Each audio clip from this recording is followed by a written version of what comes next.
जो पीड़ा नहीं बांट सकता वह पाप कैसे बांटेगा।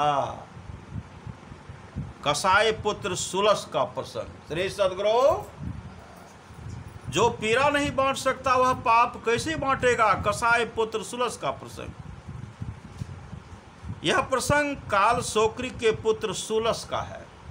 उनका पुत्र भी वही काम करता। कहते हैं कि वह कसाई के घर में कसाई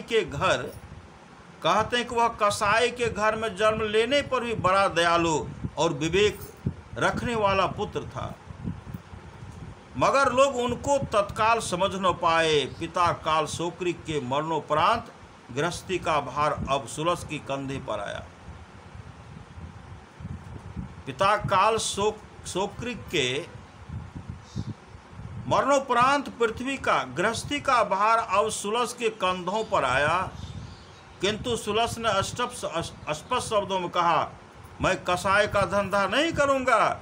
जिस प्रकार मुझे अपने प्राण प्रिय हैं, उसी प्रकार प्रत्येक जीव को अपने प्राण प्रिय होते हैं। मैं अपने प्राणों की रक्षा के लिए दूसरों के प्राण कैसे ले सकता हूँ। परिवार के लोग विभिन्न उपायों के द्वारा उसे समझाने लग गए, पर सुलस अपने मत से तनिक भी न डिगा। उसने कहा, तुम लोग नहीं जानते, हिंसा एक भयंकर पाप है। मैं यह पाप नहीं कर सकता।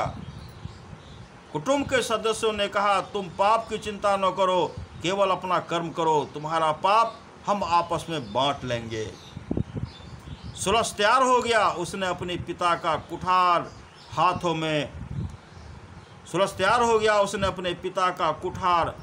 हाथों में उठा लिया।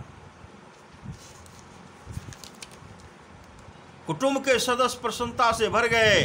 सुलस एक भैंसे के निकट पहुंचा। उसे देखकर सुलस की आंखों में करुणा के भाव उभर आए। उसने अपने दोनों हाथों से उठाकर कुठार उठाया, परंतु भैंसे पर प्रहार करने के बजाय अपने एक जांघ पर ही प्रहार कर लिया। भैंसे पर नहीं करके अपने जंघे पर प्रहार कर लिया। जांघ से रक्त की धार बह चली। वह मूर्छित होकर गिर पड़ा। कुछ क्षण उपरांत जब उसे होश आया तो उसने पीड़ा से कराहते हुए कहा, मेरे कुटुंब के सदस्यों, मेरे पास आओ, मुझे भयंकर पीड़ा हो रही है। तुम इस पीड़ा को आपस में बांट लो, मेरी पीड़ा को दूर कर दो।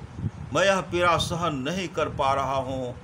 कुटुंब के सदस्य खिन्न होकर बोले, यह कैसे हो सकता है? हम तुम्हारी पीड़ा को कैसे बांट सकते हैं? तब सुलस ने कहा, जब आप लोग मेरी पीड़ा नहीं बांट सकते तो मेरे पाप कैसे बांट लेंगे?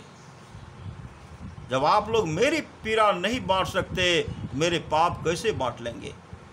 जिस प्रकार अपनी पीड़ा को केवल मुझे ही भुगतने पड़े रहे हैं, उसी प्रकार अपना पाप मुझे ही भोगना पड़ेगा। अतः मैं हिंसा का व्यवसाय नहीं अपना सकता। श्री सद्गुरु महाराज की जय।